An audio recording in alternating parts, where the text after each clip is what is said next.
தம்பி என்ன செய்கிற? நான் வந்து நம்மகிட்ட என்னென்ன கருவாடு இருக்குன்னு ஷோகேஸ் பண்ணி காமிச்சிட்ருக்கேங்கம்மா. நம்மக்கிட்ட ஃபஸ்ட்டு பார்த்தீங்கன்னா சென்னாக்குண்ணி இருக்குது. அதுக்கப்புறம் பட்டை கருவாடுன்னு சொல்லிட்டு சாத்து கருவாடு நம்மக்கிட்ட இருக்குது. அடுத்தபடியாக பார்த்தீங்கன்னா நம்மக்கிட்ட நெய் மீன் வந்து இருக்குது. இதுதான் ஒரிஜினல் ஃபஸ்ட்டு குவாலிட்டி நெய் மீன். சுத்தமாக அவங்ககிட்ட வந்து உங்களுக்கு சப்ளை பண்ணிடுவோம். அதுக்கப்புறம் பார்த்தீங்கன்னா இது வந்து கொல்லி கருவாடுன்னு சொல்லுவாங்க, இல்லைன்னா வெட்டி கருவாடுன்னு சொல்லுவாங்க. ஒவ்வொரு ஏரியாவுக்கும் ஒவ்வொரு பேர்கள் வந்து வச்சு கூப்பிடுவாங்க. இதை எப்படி பண்ணலாம்னா சுட்டு அப்படி நம்ம வந்து குழம்பு வச்சிடலாம். அடுத்து பார்த்திங்கன்னா குச்சி கருவாடுடைய வகைகள். இதில் வந்து பார்த்திங்கன்னா நம்மக்கிட்ட மொத்தம் ஒரு 20 கருவாடுகள் வகைகள் மொத்தம் நம்மகிட்ட வந்து இருக்குது.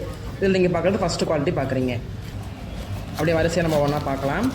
அடுத்து பார்த்திங்கன்னா பால் சூறா கருவாடு. இதை வந்து குழந்தை பிறந்தவங்களுக்கு வந்து கொடுப்பாங்க இந்த கருவாடை வந்து.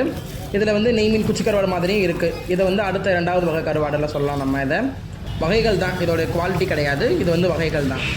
அடுத்து பார்த்திங்கன்னா இது வந்து கொஞ்சம் தெளிவாக இருக்கும், கொஞ்சம் கறியோடு இருக்கும் இந்த கருவாடு. இது கொஞ்சம் நல்ல இன்னும் கொஞ்சம் குவாலிட்டியான கருவாடு. ஒவ்வொன்றுமே இதெல்லாமே ஒரே வகைகள் தான் எல்லாமே.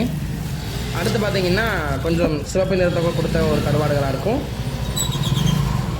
அடுத்தபடியாக இது ஏன் நாங்கள் வந்து மேலே வலை போட்டிருக்கோம் அப்படின்னா தூசி படக்கூடாது, ஏதோ உட்காரக்கூடாதுன்றக்காக வச்சுருக்கோம் நம்ம.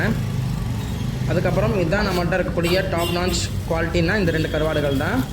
இதுதான் நம்மகிட்ட கொஞ்சம் ப்ரைஸும் விலை கூடுதலாக இருக்கும்.